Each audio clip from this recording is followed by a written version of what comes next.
On that day, thousands of young men, far from their homes, stormed the beaches on the Gallipoli Peninsula.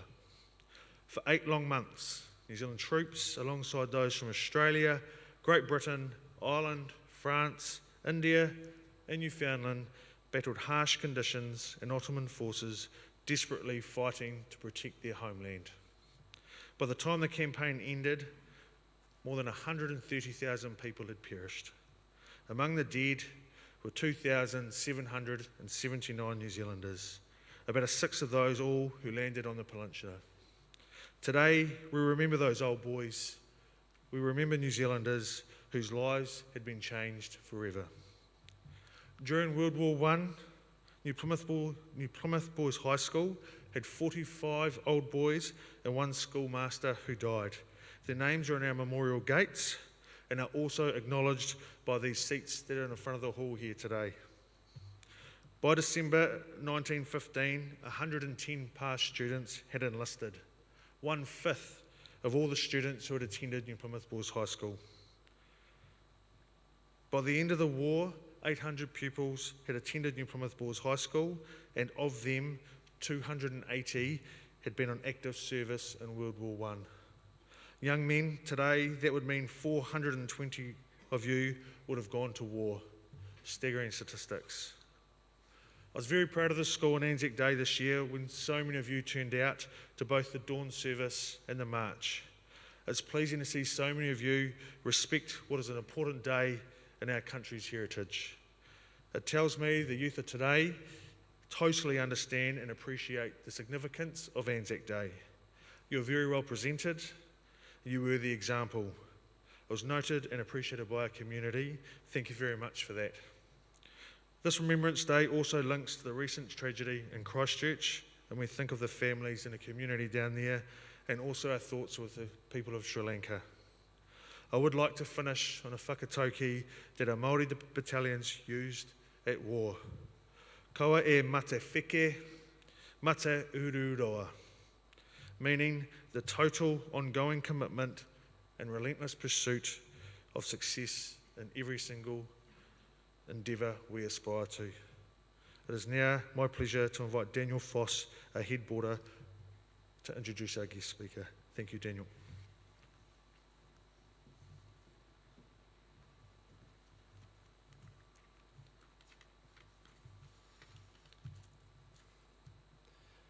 Afternoon, everyone. It is my honour today to introduce old boy Lieutenant Colonel Matthew James Crowe.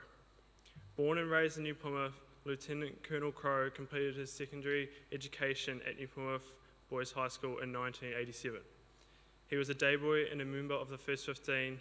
He subsequently added Victoria University of Wellington, gaining an undergraduate degree in politics. Enlisting in the New Zealand Army in 1992, he graduated from the Officer Cadet School in 1993 as a second lieutenant in the Royal New Zealand Corps of Signals. As a career Army officer, Lieutenant Colonel Crowe has served in various leadership, training, operational and staff appointments within the New Zealand Army, tri-service units and also the Ministry of Defence. In 1998, he deployed to Bougainville as a patrol commander monitoring the peace process. In 2001, he developed the 4th Battalion Group rotation to East Timor as part of the United Nations Transitional Authority. In 2010, he deployed to Afghanistan as part of the New Zealand government's commitment to provide a provincial reconstruction team to the Bamyan province, and in 2016 in the Middle East as part of an operational Inherent Resolve. He is presently the Chief of Staff of the Deployable Joint Interagency Task Force headquarters based in Trentham, which, if required, deploys at short notice to assist any other government agencies respond to crucial events, primarily throughout the Pacific. He currently lives in the Wairarapa with his wife Liz and 2 children, Abigail and James Lawrence. So if Lieutenant, you'd like to come forward.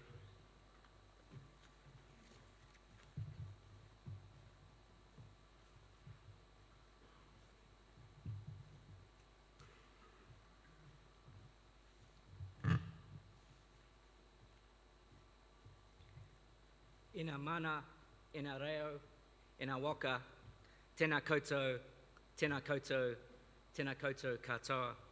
Headmaster Mr. Sam Moore, distinguished guests, staff, pupils, it's my privilege today as an old boy of the school and also as a serving member of the New Zealand Defence Force to be asked to address the audience. My intent today is to share my thoughts and perspectives on the significance of ANZAC Day by relating the themes shared at initial ANZAC services in 1919 with the kaupapa of our own school emblem, comradeship, valour and wisdom. 100 years ago in 1919, New Zealand marked the first peacetime ANZAC commemorative services following World War I. Country, people gathered to remember losses and experiences that were still very raw. Themes prevalent in 1919 were pride in the bravery that New Zealanders had shown on the battlefields, the need to care for the returned servicemen, and the debt that was owed to and the support that was owed to the families of those that did not return. And finally, as one Gallipoli veteran put it, to make the world a better and brighter place and to seek the good of others and not our own.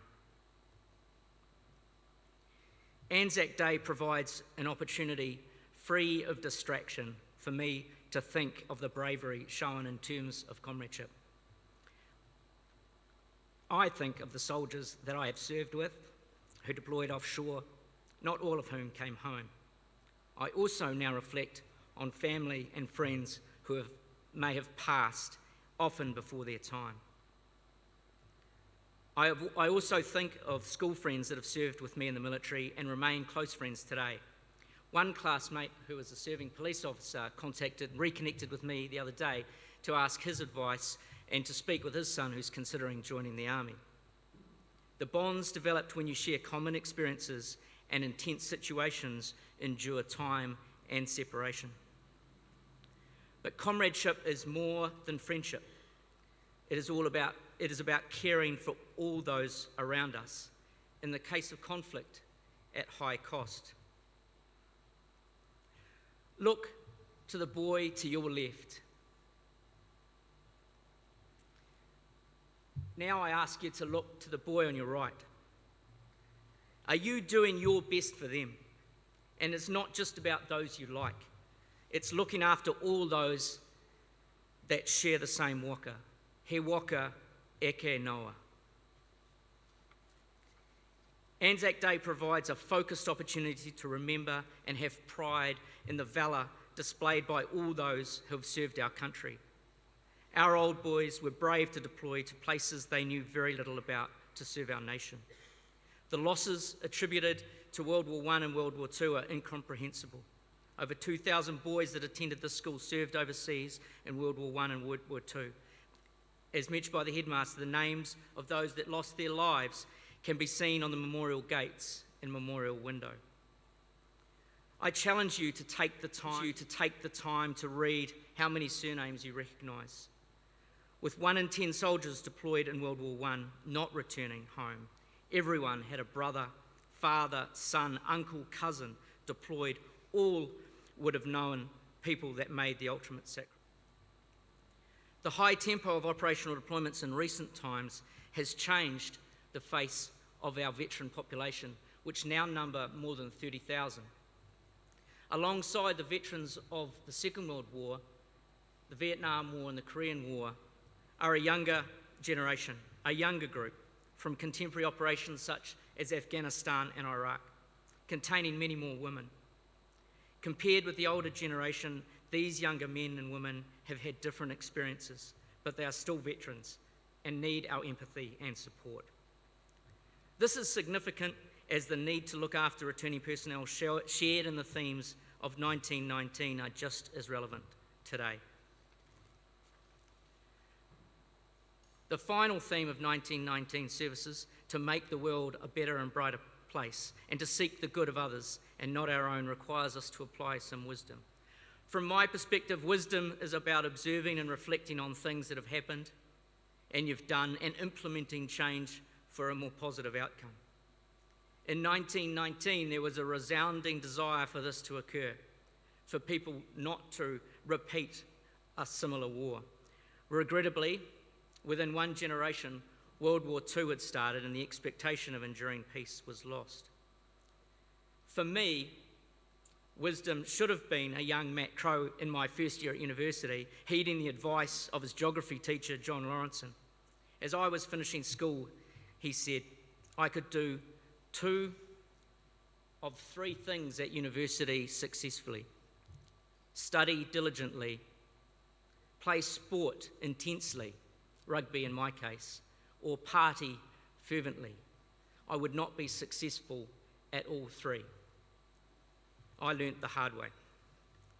In my present role, I trust wisdom will enable me to apply my experience and knowledge to effectively lead the men and women of my unit and achieve the tasks my commander may ask of us. ANZAC Day reinforces the importance of that task. For you sitting here today, wisdom may be weighing up carefully the advice given to you, reflecting and evaluating on your personal circumstances, setting goals and implementing strategy to achieve those goals. As we come in for a landing, I ask you to look at Zach and Daniel.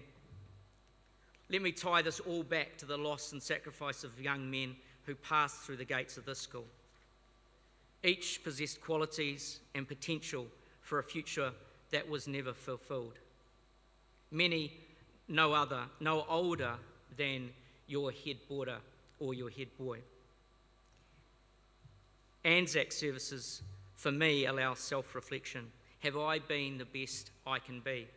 Have I been the example?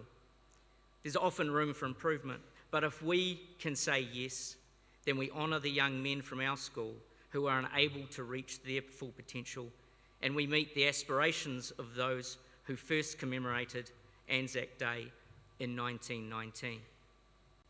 I'd like to close with the last verse of a poem entitled 25th of April. Their names shall live forever in the halls of memory. They gave their lives as ransom, that we who live be free. They bought us peace and freedom, nor grudged the utmost price. God grant that we prove worthy of their great sacrifice.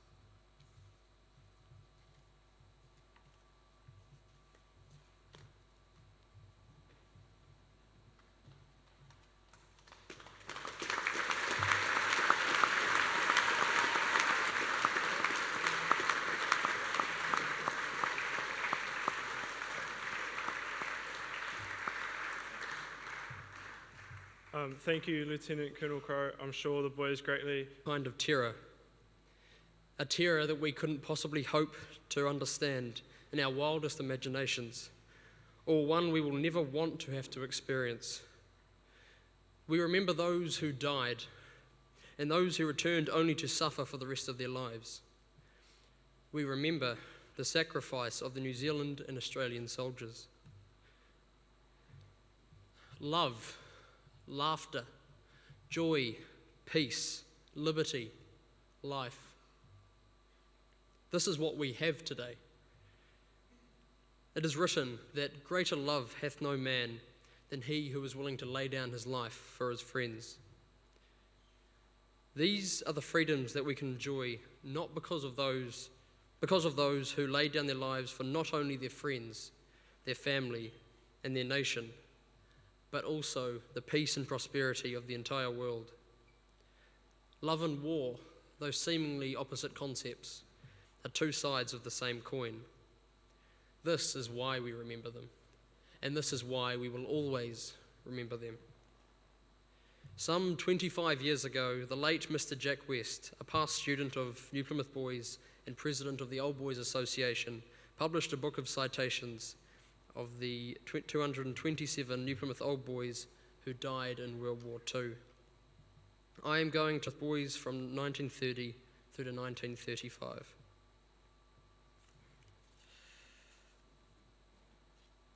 The 6 years spent at the New Plymouth Boys High School by this fine man were years he knew to be of value to him beyond reckoning. The school itself, the staff and their wise guidance, and the lifelong for this fine all-rounder. He won the General Excellence Cup, the Bendel Memorial Prize, several shooting trophies, the Sol Cup for the best NCO, and the Senior Debating Prize. His several years at Victoria University were also successful. Ron won Blues in sport and was president of the Students' Association. In 1939, he gained a Diploma of Education, and in 1940, he graduated with the Master of Arts and was nominated for a Rhodes Scholarship. Ron joined the staff of Wesley College, but later transferred to the correspondence school. On the declaration of war, Ron enlisted in the army and was selected for the OCTU, and in the course of time gained his commission. Second Lieutenant Corporal was posted to Fiji, and after a period of service there, he was appointed adjutant. But in Fiji, he was far removed from the action. He resigned his commission and transferred to the Middle East Theatre as sergeant. Posted to the 7th Anti-Tank Regiment, Ron was involved almost immediately in heavy fighting in the north of Italy. This was a vital time for the Allied forces. It was just 2 months after the severe action in the Battle of Florence, and the front became congested with intensified troop movements, and the German units were fighting like demons. Sergeant Corporal's luck changed with a vengeance. He was killed when the truck he was in received a direct hit. No other details were recorded apart from one report that he had taken a short leave break to visit a friend in a nearby unit, and while resting in the truck, he had lost his life.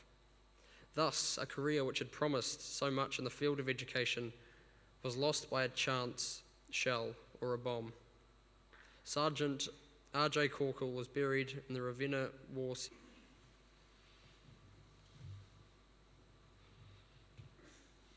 Commemoration to the fallen.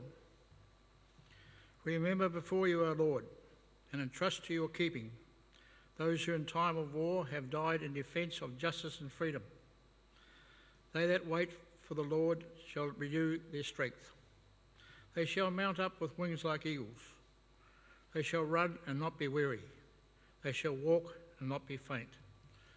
They shall grow not old, as we that are left grow old. Age shall not weary them, nor the years condemn. At the going down of the sun and in the morning, we will remember them.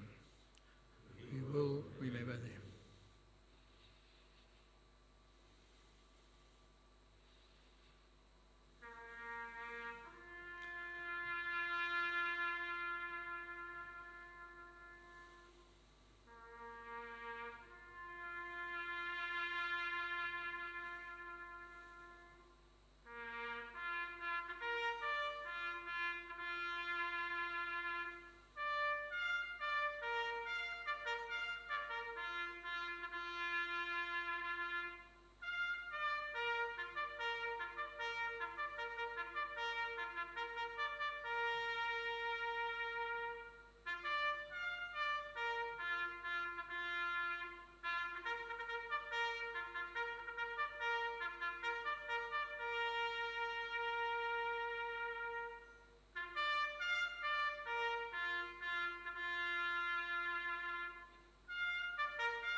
Thank you.